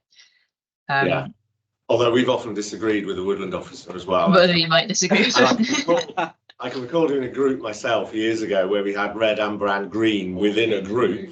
So there was quite a long red, amber, green comment section where I described precisely what had gone on and which plots and where and blah, blah, blah, and each site, and it created quite a lot of complexity. But I guess for now, what would be useful and what we have tried to do until now is at least you make sure you get a remedial plan, you make sure that you're happy with it, and that somewhere, and it might be we need a better place in the progress report, but somewhere in there's a box in the progress report where it's kind of relevant to say this is what's happened, this was the issue, this is what's been done about it, or this is what's planned to be done about it. And then therefore, I guess you need to link that to whether it's red, amber, green. This is why it's red, amber, or green. Yeah. Can I ask a question on peatland codes? Sorry to put it on the spot, but I know that you're only just doing the first year 5 verification. Yeah. But is remedial plans and things like that as part of that year 5 verification? Is that kind of a requirement? Because I can see like a lot of this is going to happen with peatland projects. For sure. Yeah, we just, so Renee might be able to, who's on the call, might be able to fill in on anything I missed, but we're just looking at the project that's up for year 5 verification and just looking at all the documents that they need to provide and making sure we have a really clear process. But Renee, do we have to have remedial work plan? I think it's yes, but yeah, just want to not steer everyone wrong. Yeah, no, we do indeed have the option of remedial work needing to be done.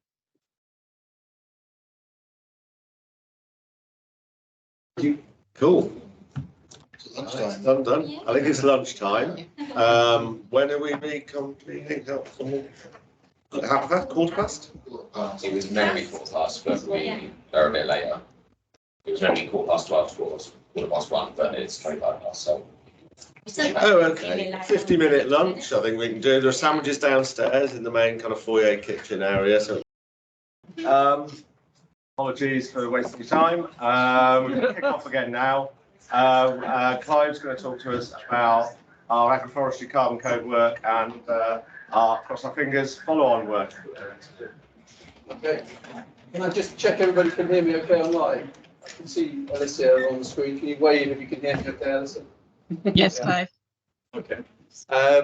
So yeah, for those of you that don't know me, I recognise lots of faces, but some I don't recognise. I'm Clive Thomas. I work for the Soil Association, and the reason I'm doing this short presentation is I've been project managing what's become known as the Agroforestry Carbon Code project, but has become apparent it's more sort of investigation into the feasibility for an agroforestry carbon code. What we've been doing over the last 12 months. So I've been project managing that on behalf of a number of sticky slides here.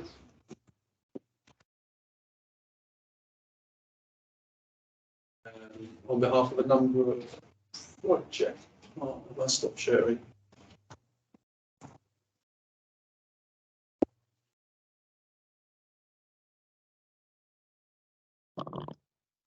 You're now full screen of this, yes, so I must have something wrong here. Okay.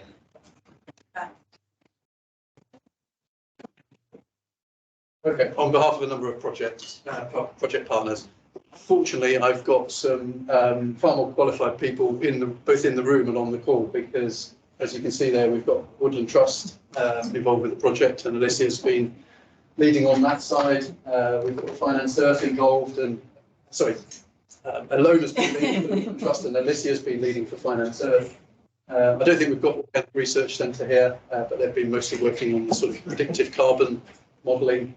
And then you can see we've also had a small sort of input from Mark Reed as part of SRUC and the Soil Association, as well as me project managing it. We've been quite involved in the pilots of things. And last but not least, we've had some really important advisors working with us. So the SACL team, so Andy's team, Andy and Joff have been part of our project boards, but also Vicky and Pat Snowden from Scottish Forestry, who's done their best to keep us on the straight and narrow in terms of various requirements. So, as I say, just to be really clear about what we've been, what the project was set up to do. It's only a 12-month project funded through NERF. We have had some additional funding from Scottish Forestry to do a couple of extra pilots, but really. It was quite a narrow scope project in that it was about investigating the carbon sequestered by in-field agroforestry trees. So those of you that know about agroforestry will know that there's quite a lot of agroforestry systems. I would argue some of them are already eligible under the Woodland Carbon Code, things like shelter belts and riparian strips. There's also been work funded separately going on a hedgerow carbon code. So we weren't able to scope those into our project, and what that left was what we call infield trees, so trees in alleys or trees in some sort of matrix, sort of informal matrix, like a silver pastoral type system. So we wanted to understand how much carbon is sequestered in those trees in sort of typical systems in the UK context. And then answer this question as to whether or not carbon finance based on that carbon could start to support additional implementation. So some of the things that the Woodland Carbon Code's been doing. So yeah, hopefully I've talked about most of what's on that slide. But it was really, it's the prime investment opportunities for carbon credits, either from an insetting model. So, our supply chains prepared to pay landowners or farmers something for their carbon in that kind of insetting type approach, or maybe in the offsetting side of it as well, in terms of third parties and credits. So that's where the investment potentially could come from. So what have we actually been doing to try and investigate that sort of possibility? So the first thing is to try and come up with a decent way to predict the carbon that's going to be sequestered in those infield trees. And ORC have been leading on this work stream for us. And based on some of the sort of starting points for the project and also their initial analysis, the sort of what they've been trying to put in place is something that gives us a better prediction than just distorting the Woodland Carbon Code lookup tables even more by saying very low density, and obviously the trees that grow in very low densities grow in a very different way to forest trees. So we've been always sort of comparing it back to what the Woodland Carbon Code would say, and they've been they did sort of an initial literature review looking across kind of internationally, the best way to predict the carbon that might be sequestered in trees and agroforestry systems. And then they came up with a proposal for how we might do it in the UK, which is what we've been testing in these pilots. I haven't got time to go into the detail of that methodology, and Ilona in particular knows a lot more about it than me because she's actually been implementing it via the pilots. But it's basically about the relationship between age and DBH, and trying to build effectively a local carbon model for that particular agroforestry system based on the species of tree that are being planted in the project, and then trying to find trees in that locality of the similar species, or either the same species or a proxy species, and knowing the age of those trees, and then being able to sort of build a carbon model at basically a site level. The headline conclusions from that is that it does work. It's quite hard work to make it work, the idea behind it in the longer term might be that you can build up enough of a picture about how trees and agroforestry systems grow across the UK to bring it together in something that looks a bit more like lookup tables. But we're a long way off doing that via this project. That would need to develop over time. But when we compare it to what the Woodland Carbon Code tables say, and what sort of international predictions would say, we're confident that the methodology that's been applied gives a better predictor of the carbon than using those other sort of approaches. But as I say, it's very clunky. So that's number one. The other thing we've been doing as a project team is thinking about some of the sort of core, I guess, what I would call sort of governance requirements. So all the things that you're probably dealing with as auditors and project developers. What are we going to say about additionality? What are we going to say about permanence? What are we going to say about buffers? And this is probably the moment to say that right from the start, we've been quite realistic about this project in that although the title is an agroforestry carbon code, I think most of us working on this project were sceptical about whether there'd ever be enough carbon in infield agroforestry trees to justify a standalone code. So our plan A has always been to develop this as a potential methodology under the Woodland Carbon Code, and persuade the Woodland Carbon Code Executive Board that they should widen their scope to include this and maybe other trees outside woodlands. So our priority is trees and agroforestry systems. So we've been developing those kind of requirements and the carbon methodology, and then what we've done, and this is the sort of the bulk of the project in terms of the implementation, I guess, is that we've been running 6 pilot sites in England, funded through the NERF, and then 2 more in Scotland, where we've been, first of all, testing the carbon methodology, but also testing through sort of farmer attitude engagement with those farmers as to what their response would be to some of these code requirements. We've had a sort of dummy project development form that we've been using, and we've been sort of collecting a lot of information about the individual projects, but also the attitudes, and a lot of sort of information about the costs for those projects.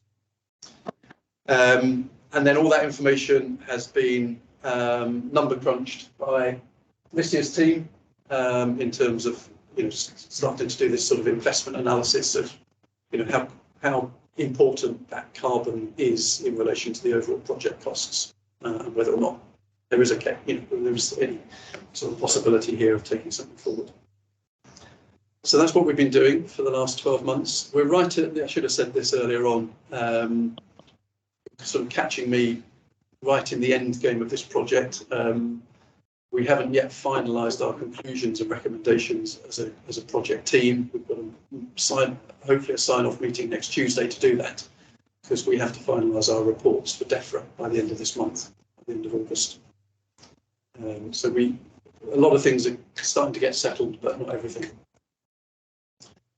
I hope you don't mind me sharing this slide, Ilona. Sorry, Alicia. Cut and pasted this one from the draft report that we're working on at the moment, because I think it just illustrates really well, as I say, what our sort of strong working hypothesis was at the start, which is that when you look at an agroforestry project, the carbon income is going to be relatively small here compared to a lot of the other project costs.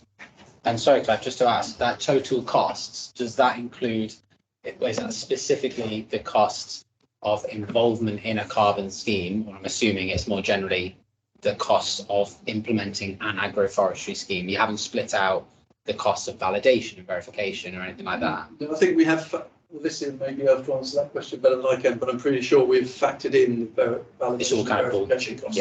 Yeah. Obviously, bigger costs. The detail behind this is that we did look at the kind of cash flow profiles over time. So maintenance and then verification every 5 years, I think. So that's all factored into the total cost, which is quite useful to illustrate it for a proportionate funding perspective here. So yeah. How much generally out of those blue bars, how much of that would be purely to do with the validation verification process rather than just the actual agroforestry scheme? Because obviously they could do an agroforestry scheme and not care about the carbon whatsoever. Maybe again. I don't think you've separated that out in your bars here, have you, Alicia? But this shows the cash flow in terms of some of those different revenues and costs. Right. For implementation, yeah. In terms of the costs, we were basically basing the costs on the information that we received from the pilot. So this was a Lone and Woodland Trust team going out and speaking to the land managers on the ground. The cost came out of actually managing the agroforestry schemes as quite high. So not much of it at all is verification. Otherwise, our key concern, if verification is high, then there's nowhere near, if verification is higher than carbon, then you're on the right lines completely, that you wouldn't think about doing a carbon project if most of it was then covering the verification costs. So most of these costs are the management of the trees. And actually it's one of my current literally doing today is looking at proportion of verification cost to carbon. So we're in those stages right now. Of this project. I'll ask you in an hour's time. And then, yeah, exactly. That's why I was so pleased that some of the project partners are here, because they can answer. I'm project managing this, doing the work. And I think some of us in this room with working in forestry, but agroforestry is just totally different. Yeah. I mean, you individually prune some of these trees, and the cost of maintenance and the kind of guarding that you would implement much more than you would in forestry. The cost of it is higher per tree, but also per scheme and per kind of similar field size than forestry. So that's why I included this slide, because I think that illustrates that really well. There's some key differences here between woodlands and agroforestry. There's some obvious ones, but in terms of this cash flow, you do start to get some revenue much earlier, potentially from your agroforestry system, but you have a much bigger maintenance cost because you're basically managing trees in a bit of a farming system. Yeah. And it's quite intense. Yeah. But the other thing I think this slide demonstrates is that although that carbon sort of finance contribution is very modest, it could still be helpful in the initial phases because before the revenue starts to come into play.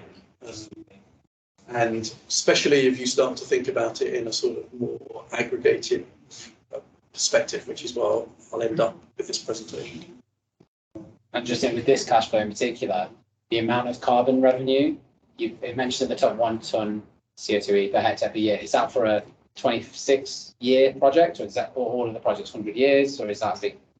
So each pilot had a different project length. Right.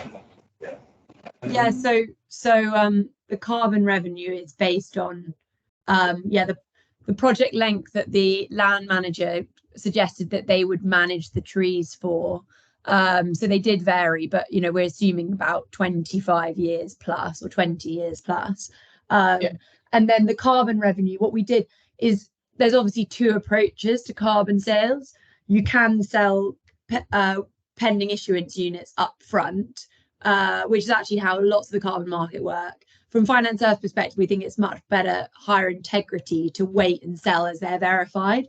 But when we initially modelled out the cash flows, you then only got tiny amounts every 5 years. And so it was just quite hard to illustrate what that looked like from a graph, and it didn't make too much difference. So we've just assumed in this graph that the carbon is up front, just because then that just matches, you know, you can see it as a proportion a bit better. But that's based on the forecasted carbon credits and income generated over the 25 years. Oh, no, that's great, thanks. I'm going to have to write all that down, Alicia, because I'm going to be presenting this at the agroforestry show. Yeah, Clive, we can have a discussion. Who is it asking the questions? The techie agroforestry guy in the Are you going to be at the Oh no! I'm work for the Woodland Carbon Code. I've worked with Vicky and Pat. It's, oh, do you? Would be great to have a follow up. I can only apologise. It's some time. It's a very helpful question, but yeah, in the interest of time. Absolutely. I know we've only got a short. Yeah, there'll be a report to read. And there is going to be. That's what we get to really about where this is all going to end up. Yeah. Just very quickly, you know, we set out in our report and in our sort of work to answer a lot of the questions that are on this slide. You know, first of all, you know, can we measure the carbon, and you know what emissions would we need to associate with that? So we've got some sort of a detailed proposal on that. We do have a response on some of these sort of key code requirements. I mean, just probably two that you're really interested in, maybe a bit of a heads up on. So additionality, we're going to keep that really simple and propose a sort of common practice test. I don't know whether you're familiar with that sort of idea, but basically agroforestry is not commonly practiced in the UK, and therefore that would be the additionality test that we're proposing at the moment. You know, we're not proposing this to you, or we're proposing this to anybody who might want to sort of pick this up and run with it. For permanence, we're proposing something more akin to what some of the agroforestry schemes in Europe call durability. So it's about sort of minimum crediting period of 30 years, and then making sure that, well, for any credits that were generated during that 30-year period, they're there for 30 years. And then there'd be a lot of sort of wraparound in terms of, because some agroforestry projects would be much longer than that, but some might be shorter than that in terms of the kind of farming system. So you know, some of the other sort of controls might be about the contracts between the buyers of the carbon and the landowner. You know, we can't possibly replicate what you have in the Woodland Carbon Code in terms of a sort of regulatory baseline. So that's what we're going to be proposing for that. Governance, well, you know, we have made some proposals around the type of credits. In terms of managing the code long term, as I say, we're going to be formally proposing to the Woodland Carbon Code that they consider adopting some of our work in the revised version of the Woodland Carbon Code. Verification and whether any verification bodies will be interested. We're not actually proposing anything really different to what goes on in the Woodland Carbon Code in terms of validation and verification. Okay, so I think this is the final slide in terms of the next steps. So as I've said several times, we've got a slot on the 31st of August at the Woodland Carbon Code Executive Board. We've been communicating all the time because there is a sort of method, a procedure that the Woodland Carbon Code has about how new methodologies might be adopted. So we've been trying to sort of make sure that we're compliant with that. And I've already been in front of that executive board once to kind of brief them on what we're doing. But the other thing, and this isn't kind of plan B, this is what we would do anyway. We're going to make all the work that we've done kind of open source. This isn't going to be in a black box. We're not trying to develop a sort of business model that the Soil Association is going to run here or any of the other project partners are going to run.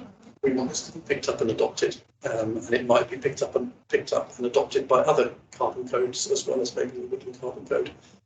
You can think of some agroforestry systems that are very close to what Wilder Carbon are thinking about in terms of kind of a more naturalistic type, sort of silvopastoral type system. So we're making this open source. It's been publicly funded in that sense.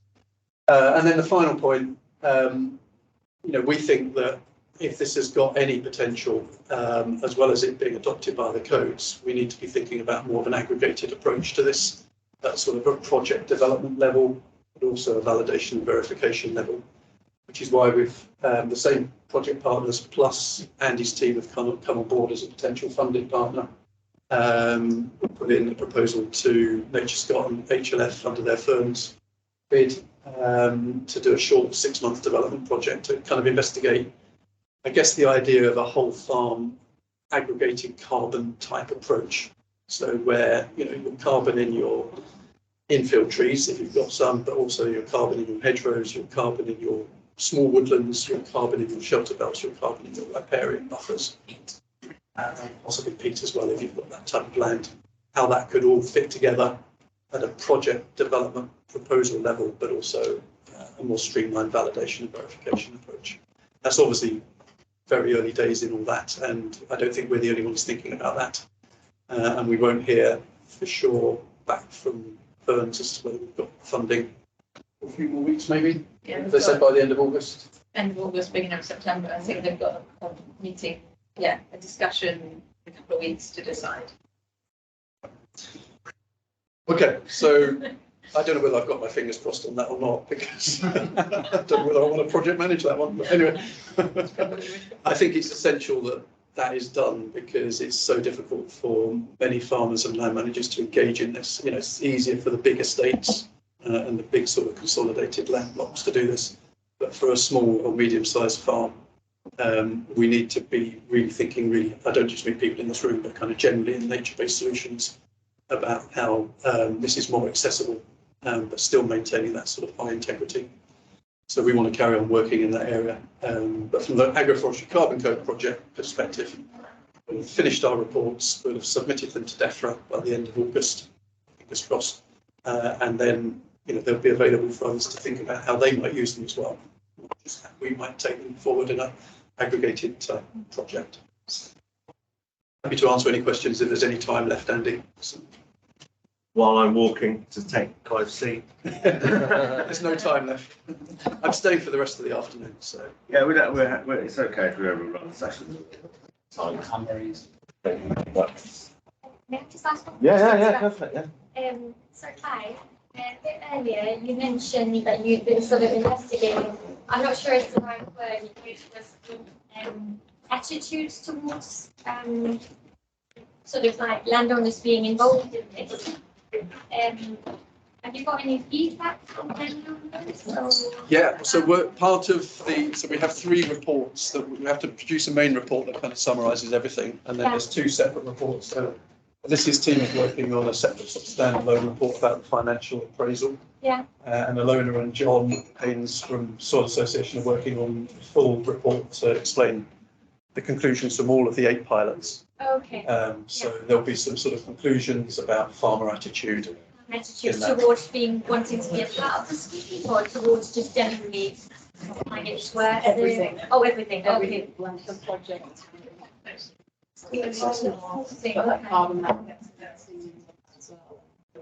It's not testing their attitude towards agroforestry, they've already been positive. Yeah, But it's testing their attitude as to whether or not they would be prepared to, for that amount of money, would they be prepared to enter all these obligations? Yeah.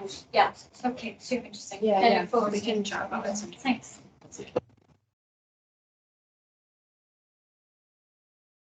Okay, thanks, Clive. Really looking forward to the successful outcome of the Ferns application. There's a lot of Ferns applications in. We're in at least 4. Yeah. This is probably about 10, I think. A quick update now, which we'll compress a bit to try and keep on time. On natural regeneration, I've lost my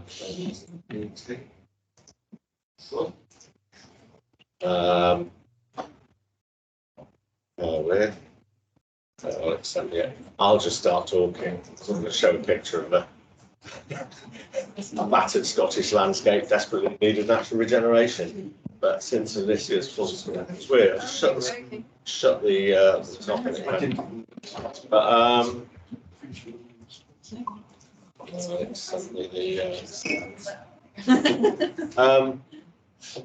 essentially, one project came to us for validation that was a combination of planting and natural regeneration.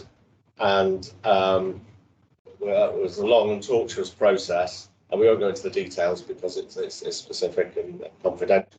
But it's led us to consider how natural regeneration is approached, and partly provoked by the project developers themselves of the particular project we're talking about.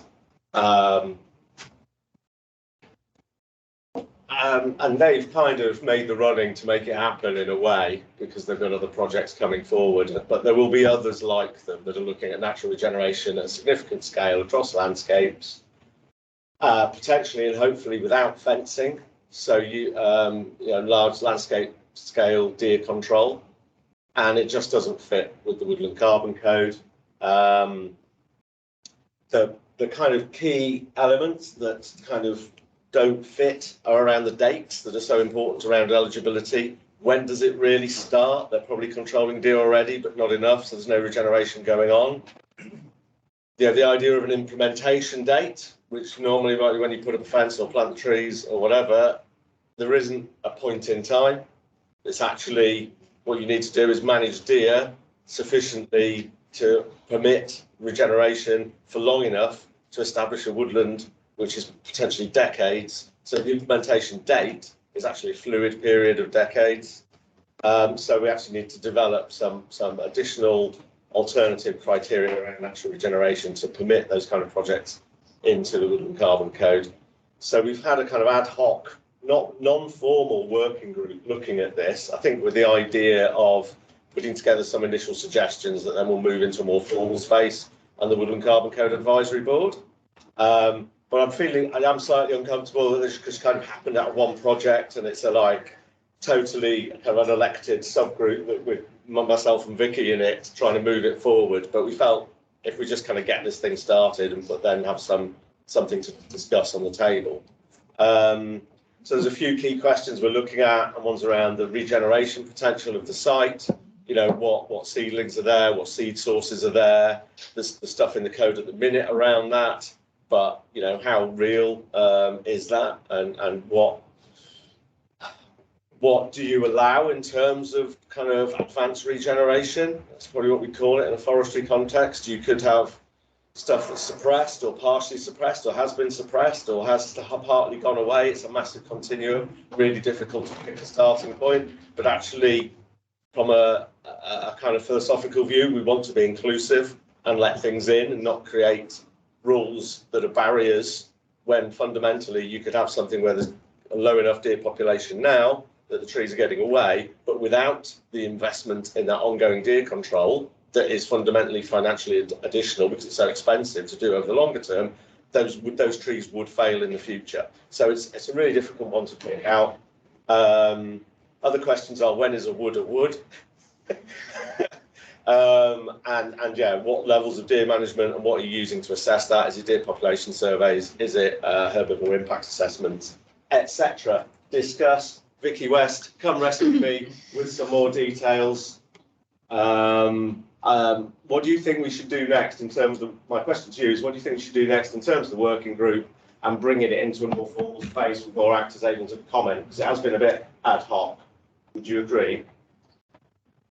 I agree that the genesis is ad hoc, but we've had quite a few questions about natural regen, I guess, from several places, not just this project. So I guess it's been on our list to think we need to improve the guidance anyway. So I think it's really good to use the forum that we have to give us some input, and then we can more formally make changes to the guidance and then get that signed off through the formal process through the exec board and the advisory board. I think you've highlighted all the issues that we have talked about, so I don't know that we have any answers yet, but you've certainly highlighted all the questions we're looking at. Do you think there's actually, before we kind of go any further with the subgroup we have, and I'm aware we've got another meeting coming up soon, that we open it up to get a broader range of opinion in there? Potentially. I think there is at least 1 or 2 more people coming along this time anyway. That's true. We've probably got almost all the big players who are already doing large scale nat regen projects in Scotland. I think we've got most of them already, but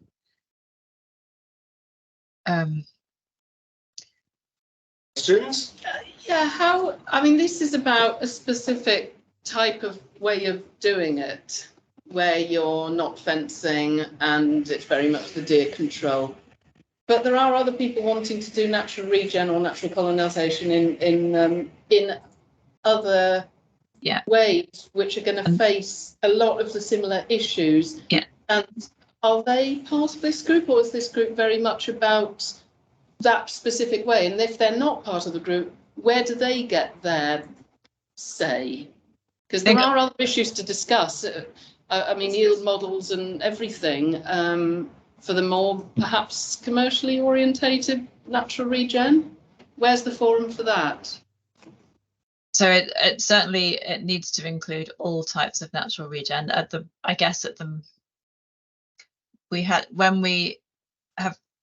date, when we've talked about natural regen within the Woodland Carbon Code, we've assumed that it would be natural regen for native species. It wouldn't be natural regen of the more commercial species. I guess that's another conversation to have, is whether or not that would be included. At the moment, it's